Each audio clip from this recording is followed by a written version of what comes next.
Good morning student, Bhagwati शिक्षा प्रशिक्षण की ऑनलाइन क्लासेस में आपका स्वागत है। इसी के साथ में हम थर्ड यूनिट चल रही है हमारी क्लास है अपन की BA BSc BEd second year. तो हम इसमें क्या पढ़ रहे थे, हम तीसरी यूनिट का अध्ययन कर रहे थे। तीसरी यूनिट के अंदर हम पहले शिक्षण शैक्षिक तकनीकी को पढ़ चुके हैं, उसके उपागम को पढ़ चुके हैं और अपन ने इसके उद्देश्य विशेषताएं ये सारी चीज़ों का अध्ययन कर लिया है। और इसी के साथ में अब आगे अपन जब पढ़ रहे हैं टॉपिक है वो है मॉडल्स ऑफ टीचिंग यानी शिक्षण के प्रतिमान।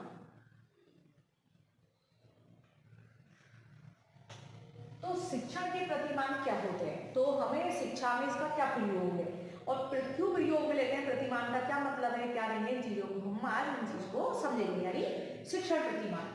तो शिक्षण प्रतिमान होते क्या है,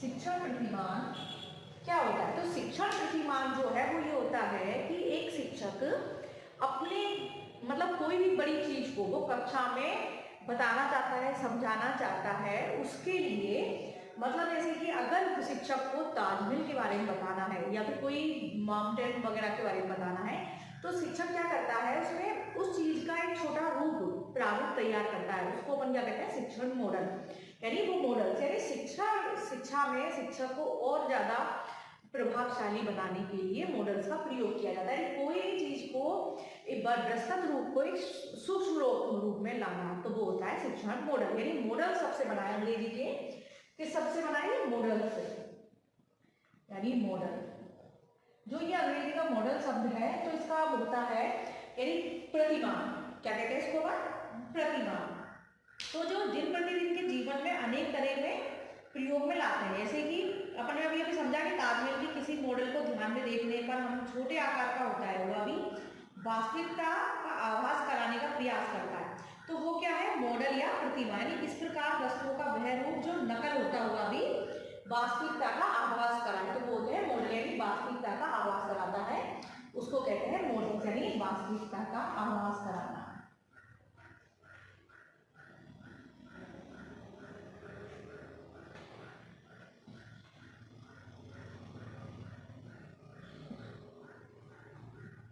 उसको कहते हैं मॉडल्स। अब कैसे करा सकते हैं, कैसे नहीं कराते, मतलब एक बड़े चीज को छोटे रूप में प्रस्तुत करना बोलते हैं मॉडल्स। तो इसी के साथ में अपन इसमें और चीज देखते हैं कि मतलब जो एक शिक्षक होता है वो शिक्षार्थी के नवीन ज्ञान प्राप्त कराने का प्रयास करता है।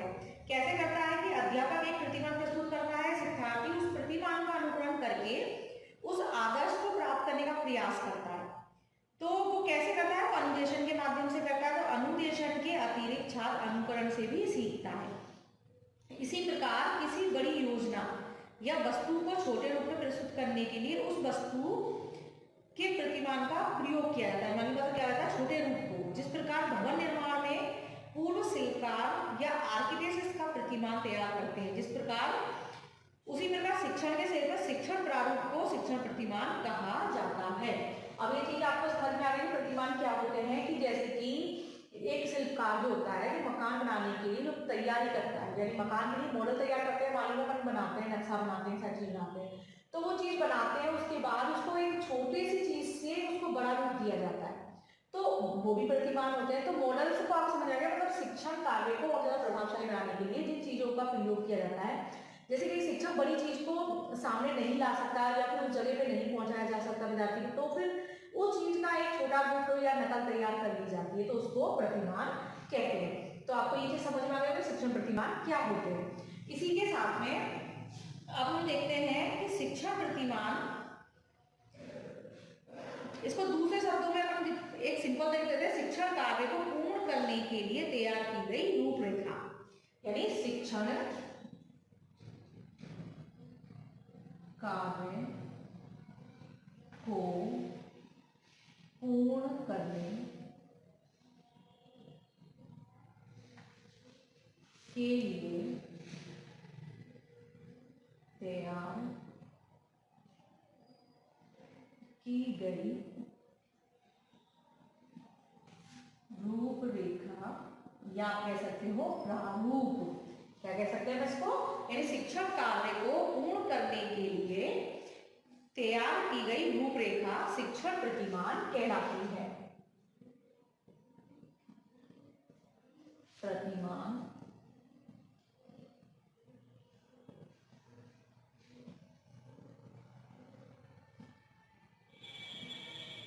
ठीक है। जैसे कि आप कभी ज्योग्राफी वगैरह के सब शिक्षक पढ़ा रहे हैं तो क्या है कि मतलब उसको अगर झरने दिखाने हैं और पेड़ पौधे वन दिखाने हैं या फिर कोई पर्वत दिखाना है, कोई भी चीज ज्वालामुखी वगैरह दिखाने, तो ये सारी चीज अपन जगह पे नहीं जा सकते। तो एक शिक्षक क्या करते हैं कि मतलब उस चीज का या तो चार्ट को मॉडल बना लिया जाए या फिर किसी भी प्रकार से मॉडल बनाए जा सकते हैं, या फिर उसको प्रारूप थर्माकोल के माध्यम से या फिर कोई डायग्राम में पत्थर वगैरह पत्ते वगैरह जोड़ के किसी प्रकार से मतलब बनाने का तरीका अपना होता है, कैसे भी हो सकता है। तो लेकिन जो छोटा प्रारूप तैयार किया जाता है वो मॉडल्स होते हैं। तो मॉडल्स होते हैं शिक्षण प्रतिमान जो होते हैं, आपको समझ में आ गया होगा। शिक्षण कार्य पूर्ण करने के लिए तैयार की गई रूपरेखा शिक्षण प्रतिमान कहलाती है। वो रूपरेखा किसी भी प्रकार की हो सकती है। तो जो शिक्षण की रचना होती है तो उसमें विस्तृत व्यापक होते हैं, मतलब शिक्षण प्रतिमान जो होते हैं अधिक विस्तृत व्यापक होते हैं। दोनों ही शिक्षण उद्देश्यों की प्राप्ति के लिए विशेष प्रकार का शैक्षिक वातावरण तैयार करते हैं। तो शिक्षण प्रतिमान की मूल्यांकन प्रणाली बहुत महत्वपूर्ण होती है, इसलिए शिक्षण प्रतिमान मूल्यांकन प्रणाली का भी विकास करते हैं।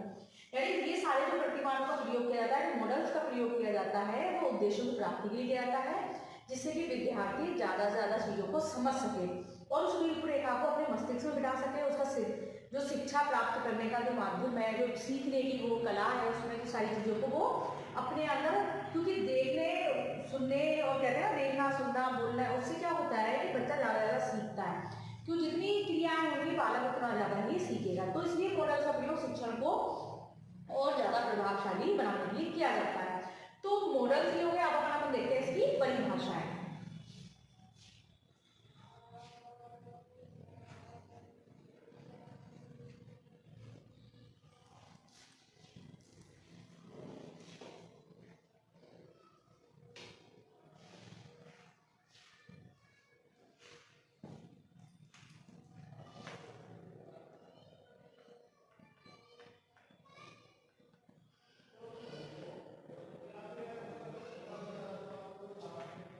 परिभाषा देख लेते हैं अपन किसके अनुसार। ये है अपनी B.R. जॉइस के अनुसार।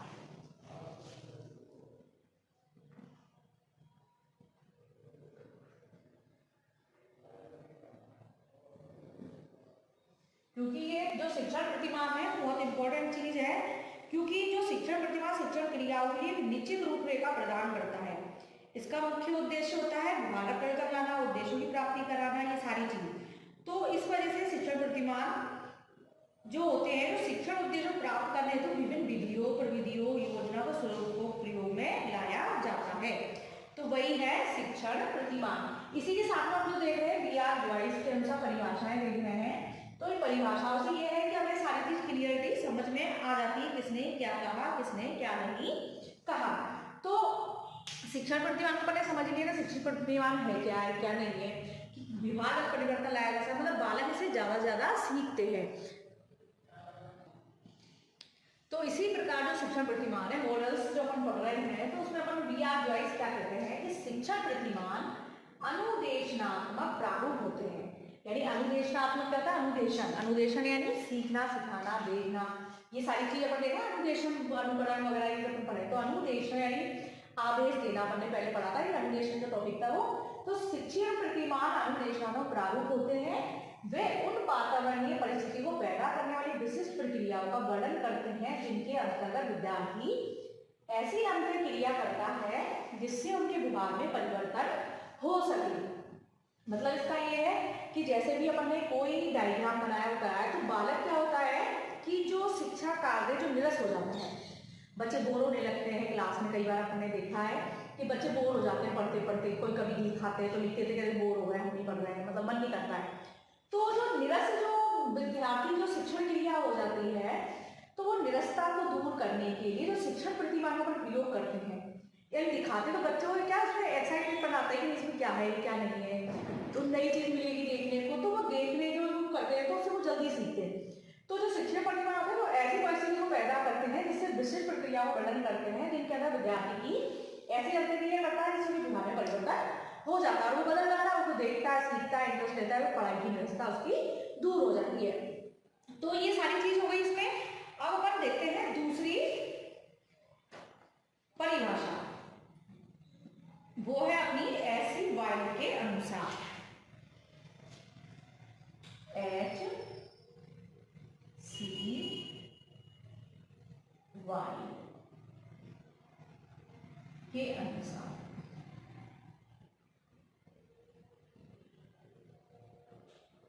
मैं आपको हवा देती हूँ, जो होती है आप इनको नोट करते जाइएगा, अपने नोट्स तैयार कर लो जिससे कि आपको परेशानी ना आए। प्रतिमान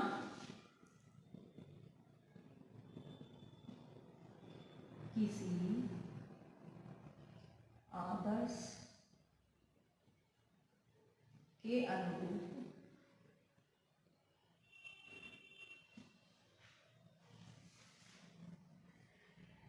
व्यवहार को ढालने की प्रक्रिया को कहा जाता है।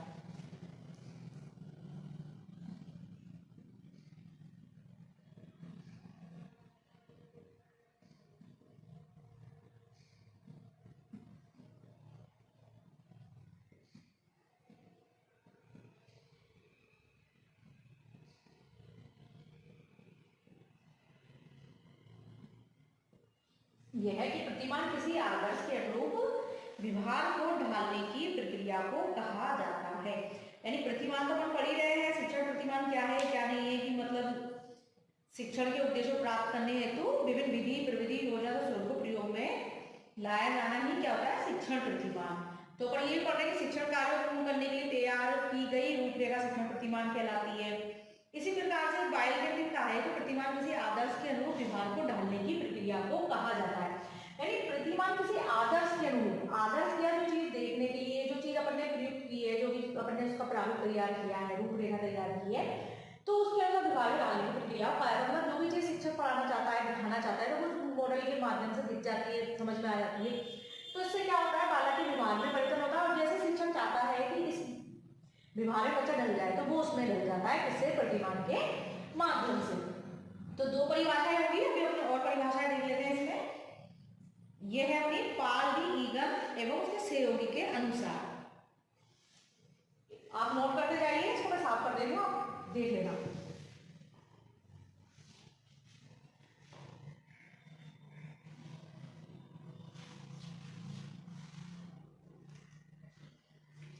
तीसरी है पाल डी ईगन व सहयोगी।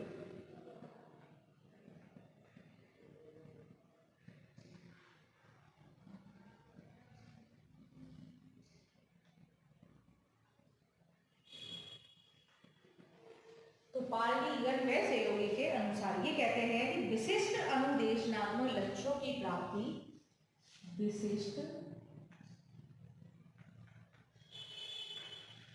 अनुदेशनात्मक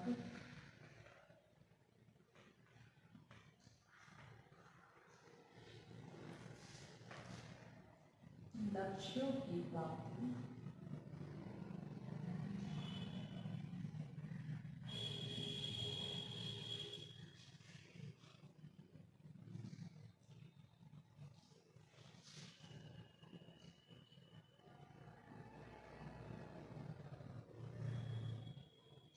विशिष्ट अनुदेशनात्मक लक्ष्यों प्राप्ति के लिए निर्मित उपचारात्मक शिक्षण व्यूहरचना ही प्रतिमान है। उपचारात्मक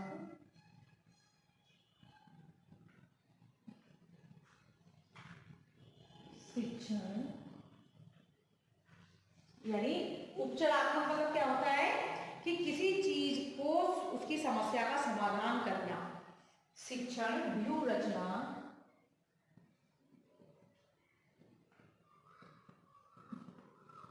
प्राप्ति के लिए निर्मित उपचारात्मक शिक्षण व्यूहरचनाएं ही प्रतिमान है।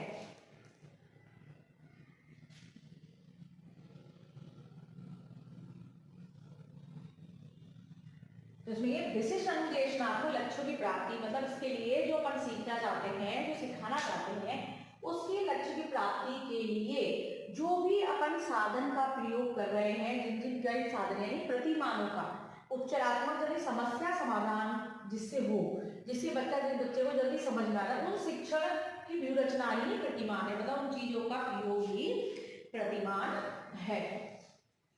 ये वाली 3 परिभाषाएं हो गई है। एक परिभाषा और देख लेते हैं अपन, मतलब मैं आपको छोटी छोटी परिभाषाएं जो है, जो आपको जल्दी से याद हो जाए, जो आपको वो परिभाषाएं मैं आपको बताती हूँ। और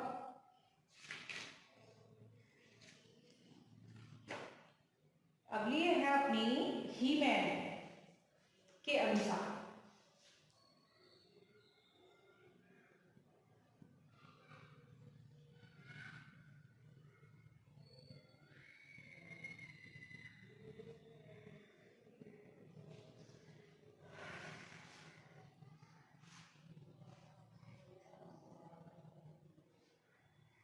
शिक्षण प्रतिमान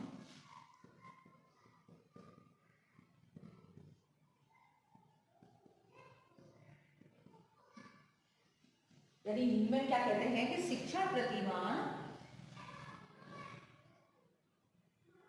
शिक्षण के बारे में सोचने विचारने की एक रीति है। शिक्षण के बारे में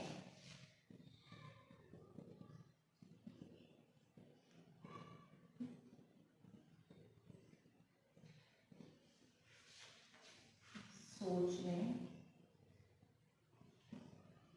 विचारने की एक रीति है।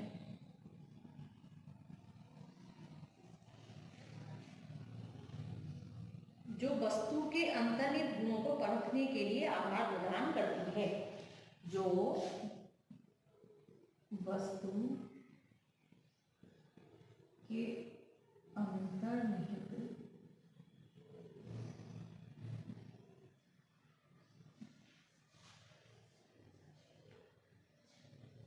गुणों को परखने अंतर्निहित गुणों को परखने, मतलब जो इसके जो चीज को अपन जो चीज समझा रहे हैं उसके अंदर कौन से गुण हैं उनको परखने के लिए आधार प्रदान करती है।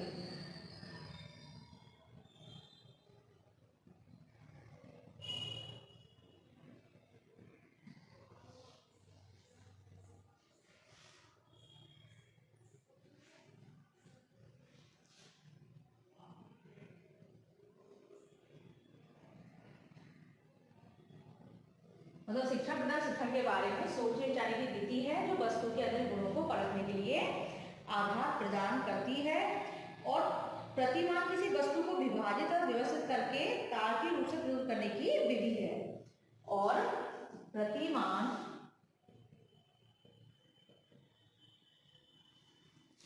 किसी वस्तु को विभाजित तथा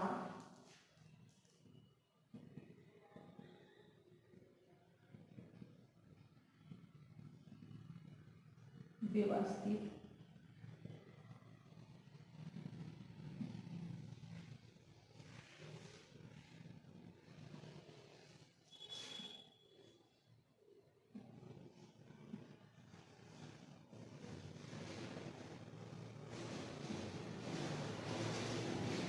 विभाजित तथा व्यवस्थित करके तार्किक रूप से प्रस्तुत करने की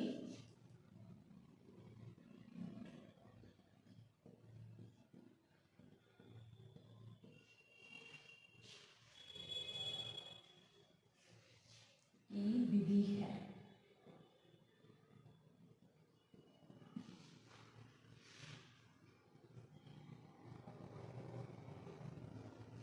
मतलब यह हीमैन के अनुसार है शिक्षण प्रतिमान शिक्षण के बारे में सोचने विचारने की रीति है जो वस्तु के अंतर्निहित गुणों को परखने के लिए आधार प्रदान करती है।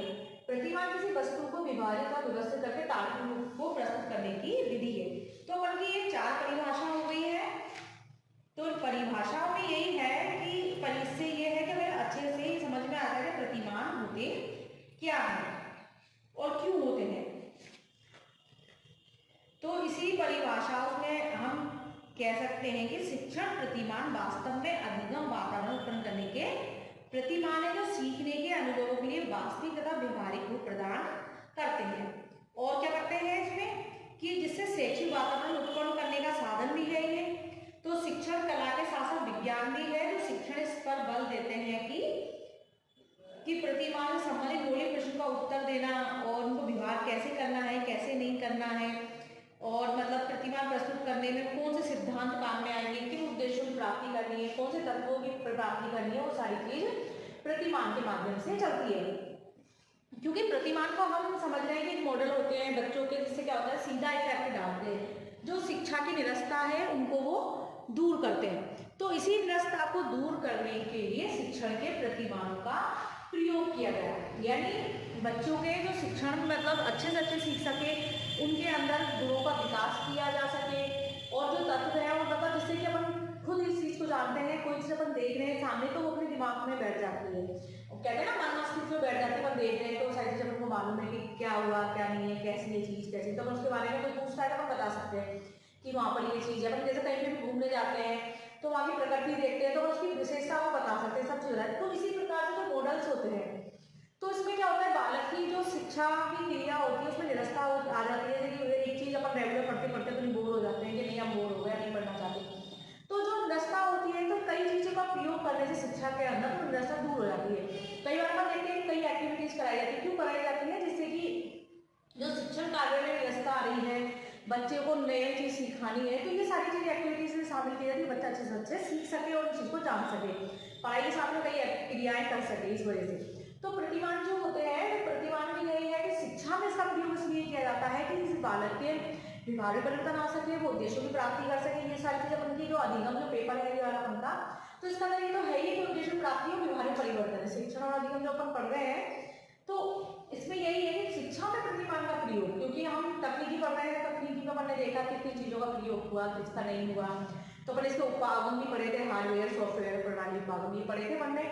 तो इसी के साथ में जो अनुदेशन वो प्रकार में ये था अनुदेशनात्मक व्यवहारिक और शैक्षिक तकनीकी ये प्रकार थे इसके व्यवहारिक तकनीकी, तो ये सारी तकनीकी के माध्यम से इस प्रतिमान की तकनीक का इसलिए टॉपिक है क्योंकि इसमें प्रतिमान से बच्चों को किस तरह सिखाना है, कौन से प्रतिमानों का प्रयोग करना है, कंप्यूटर के माध्यम से भी आप शिक्षा दे सकते हो, उसमें मॉडल तैयार कर सकते हो, मतलब जैसे भी डायग्राम के माध्यम से किसी भी माध्यम से, तो जो चीज अपन प्राप्त तैयार करते हैं कोई बड़ी चीज को छोटी चीज में करने के लिए इसका जो मतलब छोटी चीज बड़ी चीज को छोटी प्रयोग करें तो बच्चे से देख ले सीख ले सब कुछ कर ले, तो इसलिए इसमें कहा गया है कि शिक्षण प्रतिमान का क्षेत्र जो है वो विस्तृत और व्यापक हो, क्योंकि जरूरी नहीं है कैसे वो प्रतिमान कैसे भी हो सकते हैं, कैसे प्रयोग किया जा सकता है, ये सारी चीजें इसमें।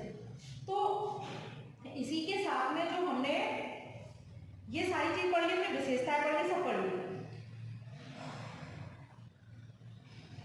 तो प्रतिमान का मतलब ये है शिक्षण प्रदान शिक्षण के उद्देश्य और सामाजिक आवश्यकता की पूर्ति करते हैं, तो और कई तत्व संगठन करके इसको प्राप्त किए जा सकते हैं शिक्षण के उद्देश्यों का इसमें संगठन करके, यानी कोई सी भी क्रिया हो सकती है, कोई भी सारी सामग्री हो सकती है, कोई भी चीजें हो सकती है इसमें।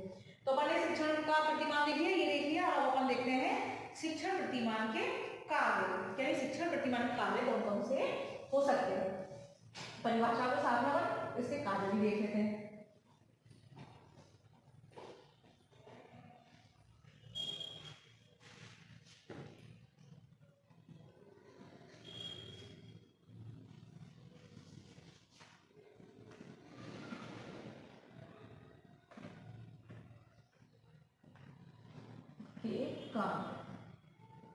इसके कार्य कौन कौन से हैं शिक्षण प्रतिमान के, तो कार्य कौन से हो सकते हैं, यानी functions of model of teaching, यानी इसके कार्य जो है वो ये है कि पाठ्यक्रम का विकास, इसको डायग्राम के माध्यम से समझ लेते हैं, पाठ्यक्रम का विकास, इसके माध्यम से पाठ्यक्रम का विकास किया जा सकता है, ठीक है। अगला है अनुदेशनात्मक सामग्री का निर्माण एवं चयन, अनुदेशनात्मक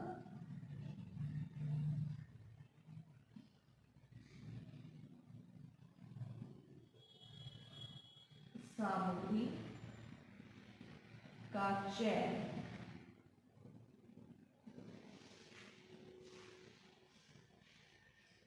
शिक्षण अधिगम क्रियाओं का विशिष्टीकरण, शिक्षण अधिगम क्रियाओं का विशिष्टीकरण, यानी इसमें शिक्षण अधिगम क्रियाओं का विशिष्टीकरण किया जा सकता है।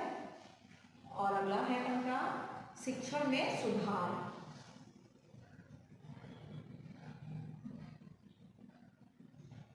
यानी इसके माध्यम से शिक्षण में सुधार किया जा सकता है, शिक्षण की क्रिया को सुधारा जाता है। अगला है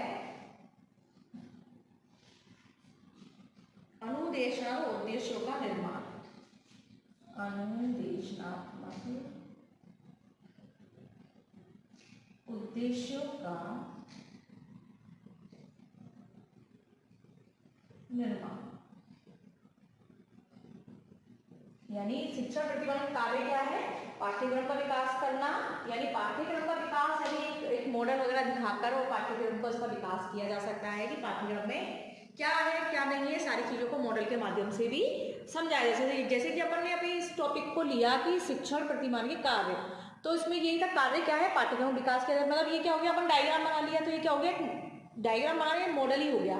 तो इस प्रकार से अपन कैसे बना सकते हैं, इसको प्रकार कुछ भी हो सकता है। और दूसरा है अनुदेशनात्मक सामग्री का चयन, यानी अनुदेशनात्मक सीखने के लिए, बच्चों को दिखाने के लिए कौन सी सामग्री का चयन करना है, कौन सी वस्तु होनी चाहिए, कौन सी नहीं होनी चाहिए, कौन से प्रकार होने चाहिए, सारी चीजों का चयन करना शिक्षण का कार्य है। और शिक्षण अधिगम क्रियाओं का विशिष्टीकरण, यानी शिक्षण में जो सीखने की क्रियाएं हैं उनका विशिष्टीकरण करना है, कौन कौन सी क्रियाएं शामिल होगी, कौन सी नहीं होगी, इन चीजों का पता लगाना और इसमें शामिल करना। अगला है शिक्षण में सुधार, यानी प्रतिमान के माध्यम का ये है कि शिक्षण में सुधार लाया जा सकता है कि बालक को, मतलब एक जो अपन कहते हैं व्याख्यान विधि से पढ़ाना है, विधि से पढ़ाना है, ये सारी विधि होते हुए भी शिक्षण में सुधार, मतलब बच्चों को जो समझ में आ जाए, जिससे जल्दी बच्चा सीख जाए, उन सारी चीजों में यानी शिक्षा के जो कार्य है उसमें सुधार किया जा सके, इसलिए शिक्षण प्रतिमान का प्रयोग किया जाए। अगला है अनुदेशनात्मक उद्देश्यों का निर्माण, जो अनुदेशनात्मक उद्देश्य है, यानी कौन से उद्देश्यों की प्राप्ति करनी है, क्या करना है, जिससे कि व्यवहार में बच्चे के परिवर्तन आ जाए, बच्चा ज्यादा सीख जाए, ये सारी चीज का अन्य उद्देश्य का निर्माण करना, जिससे कि बच्चा सीख जाए, उसको समझ में आ जाए। तो ये सब अपन के क्या हुआ है, शिक्षण प्रतिमान के काम प्रतिमान, ठीक है। अब ये सारा पता बन गया, तो ये भी अपन एक मॉडल के माध्यम से समझाया कि हाँ ये क्या है। लेकिन ये अपन का बोर्ड पे मॉडल्स में अपन ये है कि किस प्रकार का कोई अलग चीज में, जैसे कि उसको अपन अलग उठा के रख सकते हैं, उसको उधर से ले जाया जा सके, सारी चीज का कर सके। तो इस प्रकार से अपन डायग्राम के माध्यम से समझ लिया, तो बच्चों को ये चीजों को अगर समझाना है तो और दूसरे तरीके से समझाना, प्रयोग करना, तो ये हो गया मतलब शिक्षण प्रतिमान के कार्य। तो आज अपन ने शिक्षण देख लिया, शिक्षण की प्रतिमान देख ली, मॉडल्स क्या होते हैं क्या नहीं होते, इस टॉपिक को समझ लिया, परिभाषाएं समझ ली और फिर कार्य देख लिए। अब नेक्स्ट अपन इसकी और चीजों को देखेंगे और इसी के साथ में आज अपन का जो टॉपिक है यही खत्म होता है और इसी के साथ में धन्यवाद।